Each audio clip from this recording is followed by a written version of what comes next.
Bulletin का आगाज करें और सबसे पहले आपको खबर दें, आज से लाहौर के मजीद 7 इलाकों में लॉकडाउन कर दिया गया। Gulshan Ravi, Faisal town, walled city, Gulberg, model town, DHA और गार्डन टाउन 30 जून तक मुकम्मल बंद रहेंगे। इन इलाकों में अशिया ज़रूरिया की फ़रोग की दुकानें खुली रहेंगी। लाहौर में सुबह सवेरे बारिश भी हुई है, जिससे मौसम खुशगवार हो गया है। इसकी तफसील बताएंगी नुमाइंदा जियो न्यूज़ नवीन अली। से बचाव के लिए कल हुकूमत पंजाब की जानिब से ये बाकायदा तौर पे अनाउंस कर दिया गया था कि रात 12 बजे से लाहौर के मजीद 7 इलाके जो है उनको मुकम्मल तौर पर सील कर दिया जाएगा। उन इलाकों के बाहर जो है बैरियर्स रख कर नाके लगा दिए गए हैं। अब ना तो उन इलाकों से बाहर कोई आ सकता है और ना ही कोई अंदर वापस जा सकता है। तो जो इलाके जो सील किए गए हैं वहाँ पर सिर्फ और सिर्फ खाने पीने की अशिया की दुकानें और अशिया ज़रूरिया की जितनी दुकानें सिर्फ उनको खोलने की इजाज़त है, जबकि बाकी जितनी भी दुकानें हैं उनको सख्ती से पाबंद किया गया है कि वो लोग बंद रहे, वो अपनी दुकान और अपने कारोबार नहीं खोलेंगे। दूसरी तरफ चूँकि मैं अभी चूँकि लाहौर का भी मौसम बहुत अच्छा हो गया है, क्योंकि कल से ही लाहौर के अंदर हल्की फुल्की बारिश भी चल रही है और अभी भी सुबह आगाज़ कुछ ऐसा ही हुआ है कि आसमान पर गहरे बादल हैं और इस वक्त भी मुख्तलिफ इलाकों में कहीं हल्की और कहीं तेज़ बारिश हो रही है। और महकमा मौसमियात का यही कहना है कि आइंदा 2 रोज़ तक लाहौर का मौसम यूं ही बरकरार रहेगा। जी, लाहौर के अलावा शेखुपुरा, फैसलाबाद, कसूर, जंग, सरगोदा और बनू में भी बारिश हुई। महकमा मौसमियात के मुताबिक आज इस्लामाबाद, बालाई पंजाब, बालाई खैबर पख्तूनख्वा, गिलगित बल्तिस्तान और कश्मीर में बारिश का इम्कान है। बनू में कई दिनों से शदीद गर्मी के बाद होने वाली बारिश से मौसम खुशगवार हो गया है। मजीद बताएंगे नुमाइंदा जियो न्यूज़ मंजूरुद्दीन। जी, बन्नू में कई दिनों से शदीद गर्मी के बाद कल से शुरू होने वाली बारिश के बाद मौसम खुशगवार हो गया है। आसमान पर बादलों के डेरे हैं, कभी हल्की और कभी तेज़ बारिश का सिलसिला भी वक्फे से जारी है। ताम हवा बंद होने की वजह से हबस में इजाफा हो गया है। महकमा मौसमियात के मुताबिक बारिश का यह सिलसिला 3 दिन तक जारी रहेगा। ताम आज भी धूप की तपिश में काफ़ी हद तक कमी थी, कभी धूप और कभी बादलों के डेरे, ये आंख मचोली सारा दिन जारी रही। ताम बारिश की वजह से गर्मी में भी काफ़ी हद तक कमी वाक़या हुए और शहरियों के चेहरे जो गर्मी की वजह से मुरझाए हुए थे, खुशी से खिल उठे हैं। जी, आलमी मालियाती फंड ने कोरोना के दुनिया भर की मईशतों पर असरात से मुतालिक रिपोर्ट जारी कर दी। रिपोर्ट के मुताबिक कोरोना वायरस के बायस आलमी मईशत 100 साला तारीख के बदतरीन बहरान का शिकार हो गई है। दुनिया भर की मईशत में 4.9% कमी आई और कारोबार बंद होने से करोड़ों अफराद नौकरियों से महरूम हो चुके हैं। IMF के मुताबिक अगले 2 साल में $12 खरब का नुकसान हो सकता है। अमरीका की मईशत को 8%, जर्मनी को इससे कुछ कम, जबकि यूरोप की दीगर बड़ी मईशतों फ्रांस, इटली, स्पेन और बरतानिया को नुकसान 2 हिस्सों में हो सकता है। चीन दुनिया की वाहिद मईशत होगी जो मुस्बत रहेगी।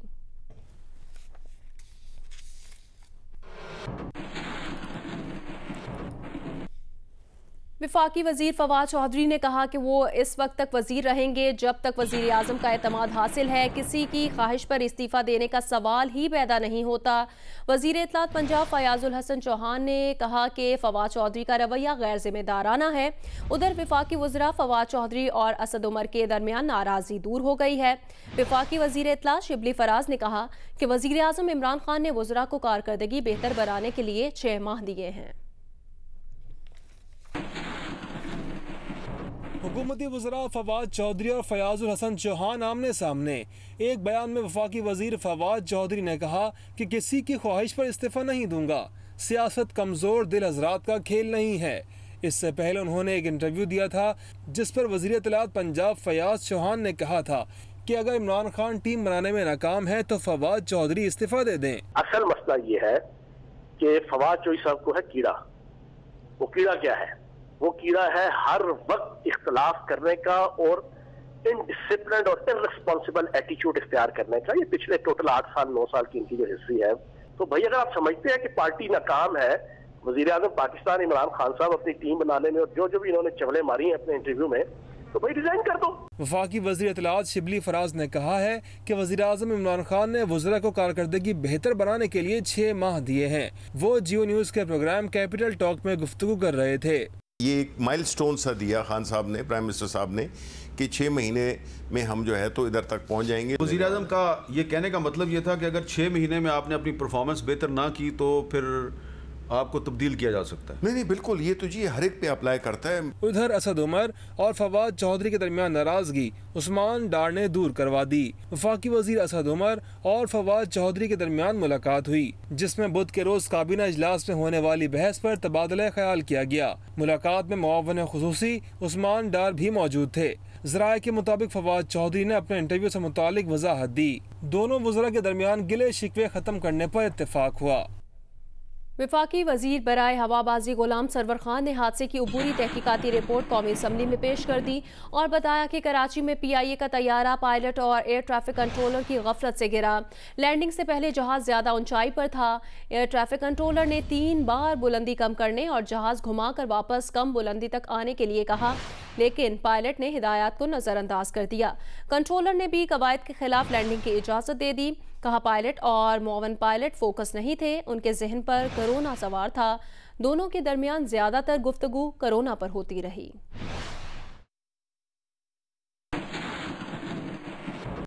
तैयारा हादसे की इब्तदाई तहकीकाती रिपोर्ट पार्लियामेंट में पेश करने पर माहिरीन ने एतराज़ उठा दिया। उनका कहना है वफाकी वज़ीर हवाबाजी गुलाम सरवर खान ने तैयारे के कॉकपिट वॉइस रिकॉर्डर में महफूज पायलट्स की बाहमी गुफ्तगू आम करके शहरी हवाबाजी के आलमी कवानीन की खिलाफ वर्जी की है, जिसके मनफी नताइज आ सकते हैं।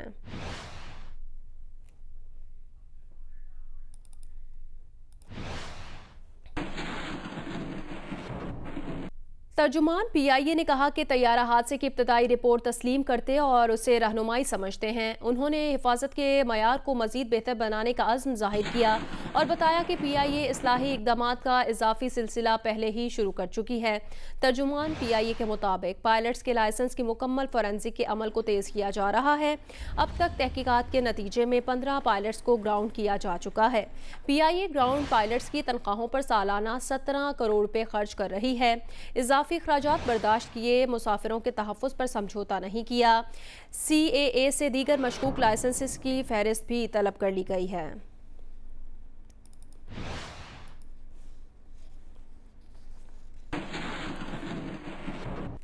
वज़ीर ख़ारजा शाह महमूद कुरैशी का कहना है भारत चीन के मामले में अपनी खिफ़त को मिटाने के लिए तवज्जो लाइन ऑफ कंट्रोल पर करना चाहता है। इस बारे में इंटेलिजेंस इत्तलात भी हैं। प्रोग्राम आज शाहज़ेब खानज़ादा के साथ में बात करते हुए उनका कहना था भारत में इस वक्त तक जो सवालात उठ रहे हैं हुकूमत उनका जवाब नहीं दे पा रही। भारतीय अवाम पूछ रहे हैं कि चीन के साथ जो कुछ हुआ उसके हक़ाइक़ बताए जाएं, मगर वो बता नहीं पा रही। जो सवालात उठ रहे हैं ना हिंदुस्तान में, वो जवाब नहीं दे पा रही उनकी हुकूमत। वो कह रहे हैं कि चीन के साथ जो कुछ हुआ हमें हकायक बताएं, वो हकायक नहीं बता पा रहे। अब उस खिफ़त को मिटाने के लिए वो फिर तवज्जो हटाना चाहते हैं चीन और भारत के बॉर्डर से, वो फिर आना चाहते हैं कश्मीर की line of control, line of actual control से तो सारी गुफ्तगू को शिफ्ट करना चाहते हैं लाइन ऑफ कंट्रोल की तरफ। शाह साहब, वज़ीर आज़म मोदी का ट्रैक रिकॉर्ड देखते हुए आप ये बात कह रहे हैं कि कुछ कार्रवाई पाकिस्तान के अगेंस्ट कर सकता है भारत, या फिर कोई इंटेलिजेंस इत्तलात है इस हवाले से? हमें इंटेलिजेंस भी है और हम रीड भी कर रहे हैं और हमें उनकी जरूरत का एहसास भी हो रहा है। कौमी असम्बली के इजलास में तहरीक इंसाफ के रहनुमा रियाज फतियाना ने कहा कि टिड्डियों के बारे में कहा जाता है कि इसको खाने से कोरोना खत्म हो सकता है। हुकूमत टिड्डियों के बारे में तहकीक कराए, अगर ये हकीकत है तो कौम टिड्डियों का खुद ही दिया पांचा कर देगी। बात तो हुई टिड्डी दल के बारे में, तो एक आम मफरूज़ा है कि अगर इसको खाया जाए तो कोरोना वायरस का बेहतरीन दिफा किया जा सकता है। इसकी अगर रिसर्च करवा ली जाए और ये साबित हो जाए कि टिड्डी दल खाने से कोरोना वायरस के ख़िलाफ़ मजबूत क़ुव्वत मुदाफ़त पैदा होती है, तो पाकिस्तानी कौम खुद ही उसका तिया पांचा कर देगी, हुकूमत को ज़्यादा मेहनत नहीं करनी पड़ेगी। इस पर भी हुकूमत को गौर करना चाहिए। कोरोना की वबा ने हर किसी को मौशी लिहाज से मुतासिर किया है। मुतासिरा तबकात में ऐसे मेहनत कश भी हैं जिन्होंने अपने इलाज के लिए रखी जमा पूंजी तक अपने बच्चों के 2 वक्त के खाने की नज़र कर दी है। ऐसे ही रिक्शा ड्राइवर के बारे में फैसलाबाद से रिपोर्ट करेंगे इरफानुल्लाह। मोहम्मद इरफान एक हादसे में जख्मी होने के बाद मुतासरा टांग के साथ रिक्शा चलाकर जिंदगी की गाड़ी खींच रहा था और टांग के ज़रूरी ऑपरेशन के लिए साल भर से रकम जमा करता रहा, लेकिन लॉकडाउन की वजह से काम बंद हुआ और वो माजूर घर बैठकर इलाज की रकम से बच्चों की भूख मिटाने पर मजबूर हो गया। लेकिन अब ये जमा पूंजी भी ख़त्म हो चुकी है। इलाज करवाना तो दूर की बात, अब तो रोटी के लिए भी, खाने दाने के लिए भी पैसे वगैरह नहीं है। मोहम्मद इरफान और उसकी बीवी अपने 4 बच्चों की कफालत के लिए कई लोगों से कर्ज ले चुके और अब मज़ीद कोई कर्ज देने को तैयार नहीं। कर्जे भी हमने काफ़ी ज़्यादा लोगों से लिए, अब वो भी पे नहीं कर पा रहे हम, और बाकी घर के अखराजात तो बाकी सब कुछ, हमारी मदद करने वाला कोई नहीं है। कोरोना वबा से माशी बदहाली का शिकार मोहम्मद इरफान के ख़ानदान की हुकूमत से अपील है कि इन्हें इलाज और अनाज दोनों की ज़रूरत है। हुकूमत इस सिलसिले में उनकी मदद करे। कैमरामैन अली असलान के साथ इरफानुल्लाह, जियो न्यूज़, फैसलाबाद। दौरा इंग्लैंड के लिए कौमी स्क्वाड में शामिल कोरोना वायरस फ्री क्रिकेटर्स और टीम मैनेजमेंट के अरकान ने लाहौर के मकामी होटल में रिपोर्ट कर दी है। ये तमाम अफराद होटल के एक फ्लोर में बायो सिक्योर माहौल में रहेंगे। इनकी दूसरी कोरोना टेस्टिंग आज होगी।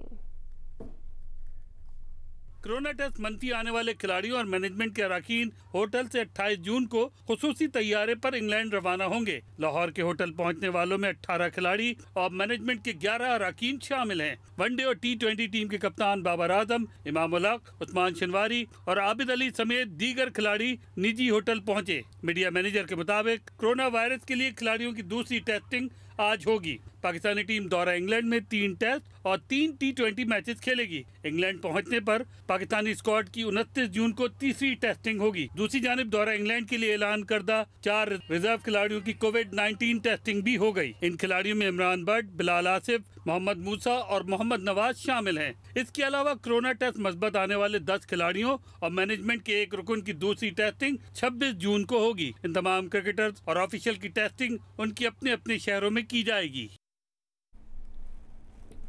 IMF की वर्ल्ड इकनॉमिक आउटलुक रिपोर्ट में अगले साल पाकिस्तान की मौशी तरक्की 1% रहने का इम्कान जाहिर किया है। IMF के मौशी शरहनमू का तखमीना हुकूमती अंदाज़ों के बरक्स है। हुकूमत ने नए बजट में मौशी तरक्की का हदफ 2.1% मुकर्रर किया है। IMF रिपोर्ट में कहा गया कि रवां बरस पाकिस्तान की ग्रोथ -0.4% रहेगी। कोरोना से आलमी मौशी बहरान तवक्कुआत से ज़्यादा संगीन होगा।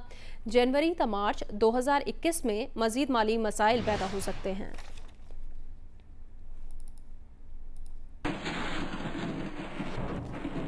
चेयरमैन पीपल्स पार्टी बिलावल भुट्टो जरदारी के तर्जुमान मुस्तफ़ा नवाज खोखर ने कहा, एडिटर इन चीफ जंग और जियो मीर शकील रहमान की गिरफ्तारी को मीडिया की आवाज़ दबाने के मुतरादिफ करार दिया। एक बयान में उन्होंने कहा कि हुकूमत की मीडिया दुश्मन पॉलिसीज़ की वजह से सहाफ़ी मुश्किलात से दो चार हैं।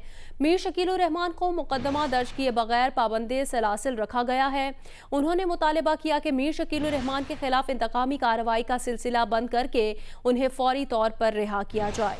मुस्लिम लीग नून के सीनियर रहनुमा ख्वाजा साद रफीक ने कहा, आज मीर शकील रहमान पाबंदे सलासिल हैं। जंग और जियो तो आपके सबसे बड़े हिमायती थे। कल ये इदारा ठीक था, आज गलत हो गया। ताहिरा औरंगजेब ने कहा, सहाफत का गला घोंटने के लिए मीर शकील रहमान को गिरफ्तार किया गया।